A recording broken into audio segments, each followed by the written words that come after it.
I thought I'd seen bad neighbors before until the HOA president broke into my mailbox.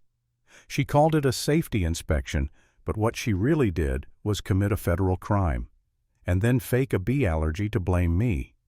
What she didn't know was that I caught the whole thing on camera, every scream, every lie, every fake gasp for air. But let me start from the beginning. My name's Kyle Cruz, and I believe a man's home should be his castle. Not a literal one, though sure a moat with fire-breathing lizards would be awesome, but a place where you can wear mismatched socks and not get a 30-page rule book about it.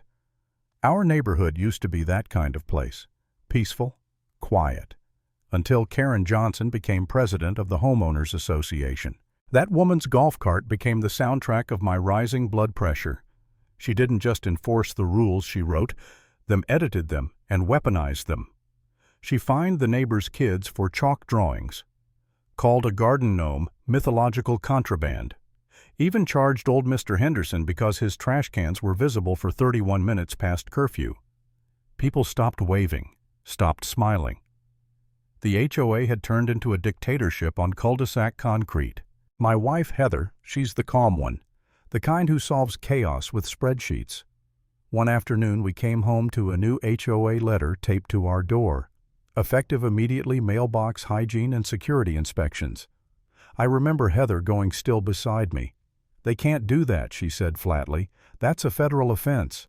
She pulled up the postal regulations, and there it was, black and white. The mailbox is federal property. Tampering with it is a felony. Karen had just declared war on the United States Postal Service and on me. I looked across the street.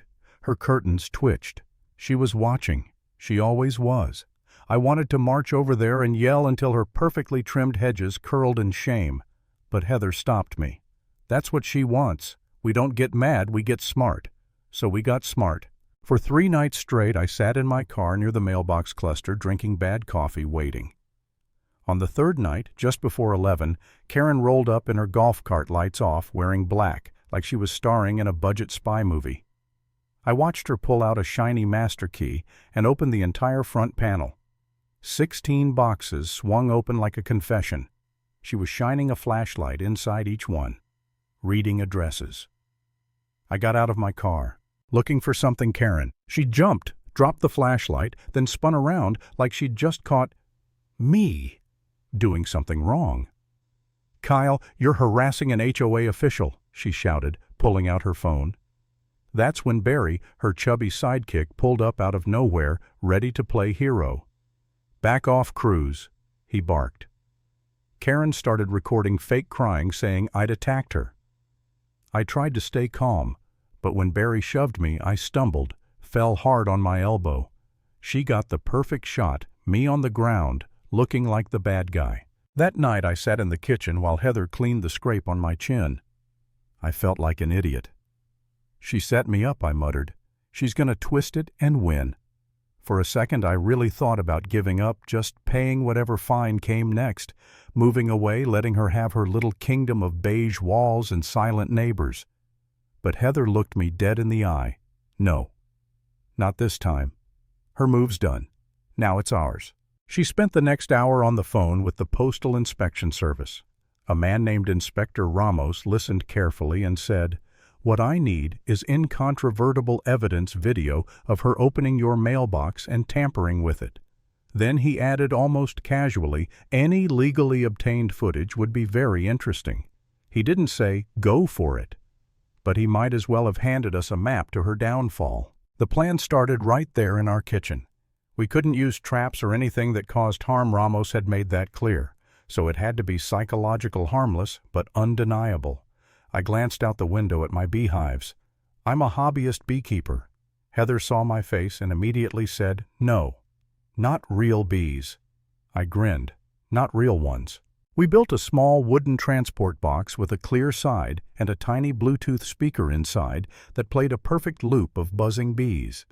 I added a dozen male drones from my hive, big harmless guys without stingers, and a puff of yellow chalk dust that would explode like pollen when opened.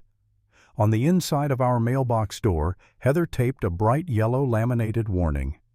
"Live bees. Do not open. Property of Cruz family apiary." Then she turned our garage into a mini surveillance HQ. A camera in the window, a hidden mic disguised as a rock by the mailbox, and a pinhole camera right beside our slot. All synced, time-stamped, legal perfect. That night I placed the decoy box deep inside the mailbox and closed the door. The trap was set. 2 days passed. Nothing. On the third evening, as the sky turned that weird orange-purple, before dark Karen's golf cart appeared, she looked around, saw no one, and crept up to the boxes. Heather and I were inside watching 3 camera feeds on her laptop. My heart was pounding so hard I could hear it through the mic feed. Karen used a small silver key, probably a duplicate from the builder, and opened our mailbox. The camera caught her face perfectly when she read the label, "Live Bees." She hesitated, then smirked and reached inside anyway. That's who she was, rules for everyone else. She lifted the lid. The box hissed and buzzed. The flap popped open with a puff of yellow dust, and the harmless drones flew out like tiny helicopters. The speaker roared with the sound of 1,000 angry bees. Karen screamed a full Hollywood shriek and threw herself to the ground, clutching her throat. "I can't breathe. I'm allergic," she gasped, rolling on someone's lawn. Neighbors started peeking out. Barry's car screeched around the corner like he'd been waiting for his cue. Heather was already on the phone with 911, calm as ever. "Yes, my neighbor appears to be having a reaction near the mailboxes. She's conscious and breathing normally." When the EMTs arrived, Karen refused an EpiPen but kept fake gasping. The medic read her vitals. Oxygen 99%, blood pressure perfect. "No sting marks," he said flatly. Karen froze. It's passing," she stammered. I almost laughed. The cop on scene looked from her to me to the box on the grass, buzzing harmlessly with my stingless drones, and just sighed. But the real show came 2 nights later at the HOA emergency meeting. Barry had sent a dramatic email calling for our eviction for attacking the president with weaponized insects. The clubhouse was packed. Karen sat front and center in a ridiculous neck brace, dabbing her eyes like some daytime soap victim. She told her story voice, trembling, how she'd been performing her duty when I unleashed my killer bees. When she finished, you could feel the room leaning toward her. She almost had them. Then Heather stood up, laptop in hand. "Good evening," she began. "We'd like to present a slightly different version of events." Barry jumped up. "No videos allowed." Heather didn't even look at him. "Point of reality, this is our reality." She hit play. The projector lit up the wall with crystal clear footage. Karen using the illegal key opening mailboxes, ignoring the live bees warning reaching in. Then the buzzing, the puff of dust, her dramatic collapse. Laughter rippled through the crowd before dying into stunned silence. Heather switched slides. The EMT report vitals, normal, no stings, refused epinephrine. Then a close-up photo of one of my fuzzy little drones. This, Heather said, is one of the so-called killer bees. Drone bees don't sting, ever. Karen's face turned blotchy red. The room was dead quiet. That's when neighbor Nate, the dad whose kids had been fined for sidewalk chalk, stood up. His hands were shaking, but his voice was steady.